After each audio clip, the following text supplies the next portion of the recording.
Kristus, Tuhan dan Juru Selamat kami hidup. Kami mengucapkan syukur padamu Tuhan pada malam hari ini, oleh karena kasih-Mu yang memimpin dan menyertai kami sampai pada saat ini. Terlebih saat kami ingin merenungkan firman-Mu, biarlah firman ini akan hidup di dalam hati kami masing-masing dan mengantarkan kami untuk masuk di dalam doa bersama-sama. Terima kasih Tuhan, pakai-Mu lidah hamba-Mu menjadi saluran berkat. Di dalam nama Tuhan Yesus Kristus, Allah kami yang hidup, kami berdoa dan mengucapkan syukur. Haleluya Tuhan. Amin. Nah, Bapak Ibu saudara yang dikasihi Tuhan, beberapa waktu yang lalu kita baru saja memperingati kenaikan Tuhan Yesus ke surga, atau orang awam mengatakan kenaikan Isa Al-Masih. Kenaikan Yesus ke surga itu sebuah peristiwa yang luar biasa, yang melengkapi dan menyempurnakan penyelamatan umat manusia, penyelamatan dari dosa-dosa, dari terpisahnya hubungan yang baik antara manusia dengan Tuhan. Dimulai dari kelahiran Tuhan Yesus, pelayanan, penderitaan, kematian, dan kemenangan dalam kebangkitannya. Dan kemudian kembali ke surga. Dengan kenaikan Tuhan Yesus itu, sempurnalah misi yang diamanatkan Bapa, sehingga kita diangkat menjadi manusia yang merdeka dari penghukuman dan memperoleh anugerah keselamatan kekal. Dan itulah kesempurnaan misinya, misi penyelamatan manusia dari dosa, agar kita memperoleh kehidupan yang kekal bersama-sama dengan Bapa. Kesempurnaan dari pekerjaan Tuhan, karya Tuhan. Naik ke surga. Pertanyaannya adalah, apakah kita bisa menjadi sempurna ketika kita masih berada di dunia yang fana ini, sebelum kita bersama-sama dalam kemuliaan Tuhan di surga? Dalam Kamus Besar Bahasa Indonesia, arti dari sempurna ada dua makna. Yang pertama, arti sempurna adalah untuk lengkap, komplit, tidak bercacat celah. Jadi semuanya ada dan tidak bercacat celah. Misalnya saja indera kita lengkap, bagian tubuh yang lain lengkap, anatomi tubuh kita lengkap, semua ada, dan itu tidak bercacat celah, maka itu bisa disebut sempurna. Jadi kalau ada orang mengatakan tidak ada yang sempurna di dunia ini, ternyata di situ ada. Kita bisa sempurna. Yang kedua, arti sempurna adalah selesai dengan sebaik-baiknya, teratur sangat baik, selesai dengan sebaik-baiknya, teratur rapi dengan baik. Contoh misalnya, mengerjakan soal ujian 50 butir soal pilihan ganda bisa diselesaikan dan waktu yang ditentukan, dikerjakan dengan jawaban betul semua, mendapat nilai 100, itu bisa disebut sempurna. Contoh lain, orang yang bernyanyi memuji Tuhan, dari intro musik, pembukaan musik, sampai vokal menyanyi, dan notasinya betul sampai endingnya tidak ada yang salah, harmonis dengan musik pengiringnya, itu bisa disebut sempurna. Jadi itu yang kedua bisa disebut sempurna.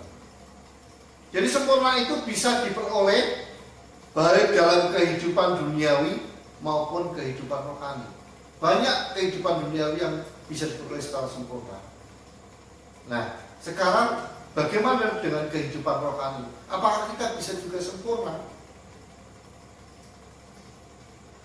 Firman Tuhan dalam Matius pasal 5 ayat 48 berbunyi, karena itu haruslah kamu sempurna, sama seperti Bapamu yang di surga adalah sempurna. Jadi itu satu perintah dari Tuhan. Karena itu haruslah kamu sempurna, sama seperti Bapamu yang di surga adalah sempurna. Setiap manusia bisa menjadi sempurna di dalam Tuhan. Tuhan melengkapi dan menyempurnakan. Lalu langkah apa yang harus kita lakukan? Apa yang harus kita perbuat agar kita bisa seperti yang dikehendaki Tuhan, sempurna? Di dalam Matius tadi pasal 5 ayat sebelumnya, ayat 44 dan 45, dalam satu parikop itu berbunyi demikian, tetapi aku berkata kepadamu, kasihilah musuhmu dan berdoalah bagi mereka yang menganiaya kamu. Karena dengan demikian kamu menjadi anak-anak Bapamu di surga yang menerbitkan matahari bagi yang jahat dan bagi orang yang baik, menurunkan hujan bagi orang yang benar dan bagi orang yang tidak benar. Jadi ini Tuhan menghendaki, kasihilah musuhmu dan berdoalah bagi mereka yang menganiaya kamu. Jadi itulah cara Tuhan yang Tuhan sediakan untuk kita agar kita menjadi sempurna. Bukan saja mengampuni, tetapi mengasihi musuh, bahkan mendoakan. Lah diampuni, dikasihi, dan didoakan. Ini tentu memiliki makna yang sangat dalam karena mempraktekkan teladan kehidupan Yesus. Bagaimana Tuhan Yesus mengampuni orang yang bersalah kepada Yesus, mengasihi orang-orang yang memusuhinya, dan mendoakannya. Bagaimana Tuhan Yesus telah menjadi sarana untuk mengaktualisasikan kasih Bapa kepada umatnya yang berdosa dan jauh dari kemuliaan. Itu teladan dari Yesus. Tetapi betapa sulitnya kita mengasihi kepada musuh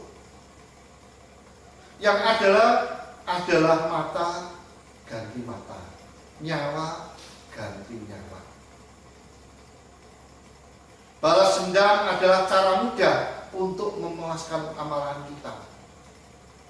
Maka jika kita bisa mengasihi musuh dan mendoakannya, maka perintah Tuhan yang terdapat di dalam ayat 48 ini akan dilengkapi dan disempurnakan menjadi kesempurnaan seperti Tuhan Yesus yang sempurna.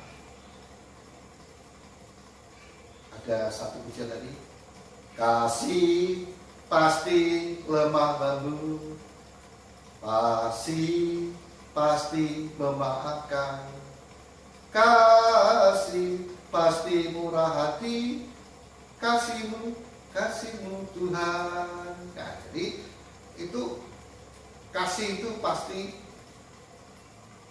memaafkan, kasih itu murah hati.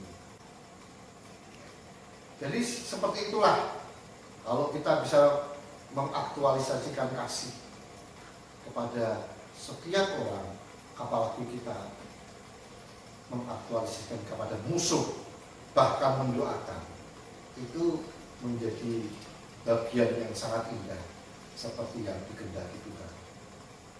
pada kita semua umat yang percaya. Nah, marilah kita semua siap dibentuk menjadi bejana seturut dengan kehendak Allah, agar kita mengasihi siapapun, termasuk musuh kita.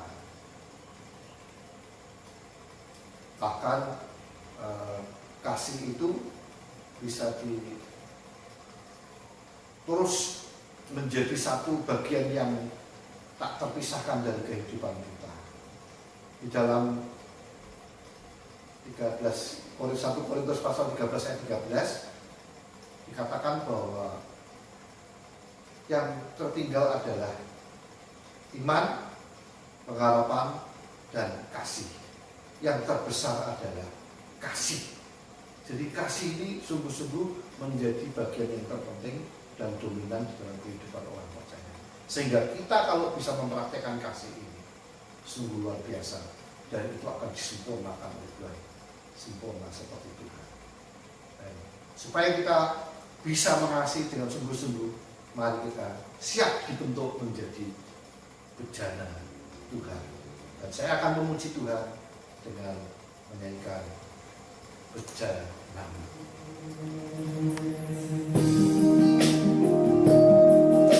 Mari kita sama-sama puji Tuhan.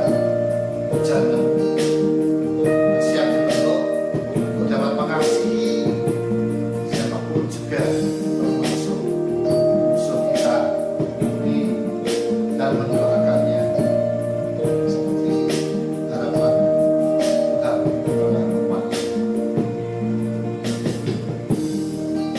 Kekuatan di jiwaku,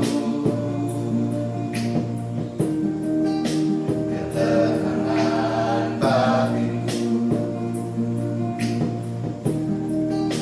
ada dalam hadiratmu, menyembah.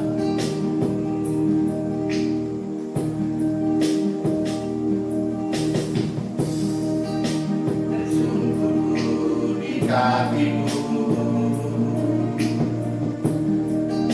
rasakan hadiratmu,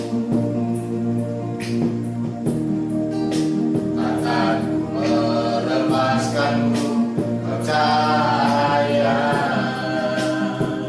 bagiku mengiringku seumur hidupku, masuk dalam rencanamu Bapa, pikiranmu, kehendakmu,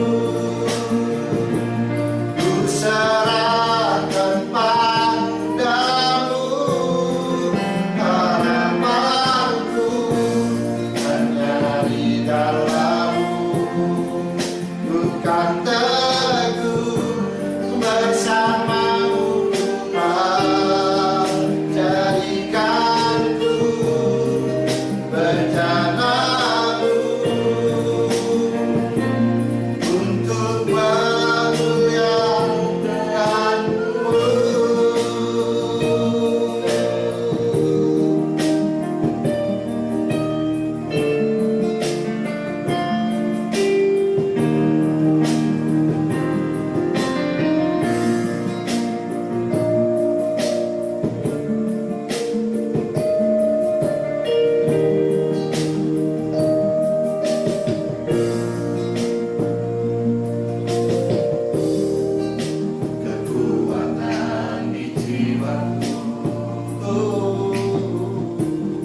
mengiringku seumur hidupku, masuk dalam rencanamu Bapa. Pikiranku, kehendakku, ku serahkan padamu. Harapanku hanya di dalam-Mu, bukan teguh bersama-Mu Tuhan. Jadikanku rencana-Mu untuk memuliakan-Mu. Mengiringku seumur hidupku, masuk dalam rencana-Mu Bapa. Pikiranku, kehendakku, ku serahkan padamu. Harapanku hanya di dalam-Mu, bukan teguh bersama-Mu Tuhan. Jadikanku rencana-Mu untuk memuliakan-Mu.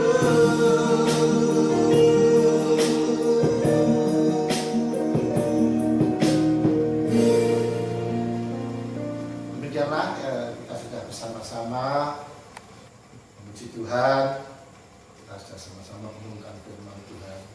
Saatnya kita masuk di dalam doa, persoalan doa. Mari kita mendoakan bangsa dan negara kita yang saat ini masih harus berjuang melawan pandemi corona yang tentu diharapkan akan segera berakhir sehingga semua aktivitas ekonomi sosial dan yang lainnya bisa berjalan seperti semula. Dan yang kedua, kita doakan gereja kita, Gereja Protestan Langit, dengan segala kegiatannya yang harus sekarang dilakukan secara online, daring, dan juga pembangunan yang terus berjalan. Biarlah terus Tuhan memakai siapapun juga, khususnya jemaat Pelanggen, untuk menjadi saluran berkat-Nya. Dan mari kita juga berdoa untuk doa pribadi, keluarga kita masing-masing, agar semuanya diberkati Tuhan dan bersatu dalam kasih Tuhan, dalam keluarga Tuhan. Mari kita berdoa bersama-sama.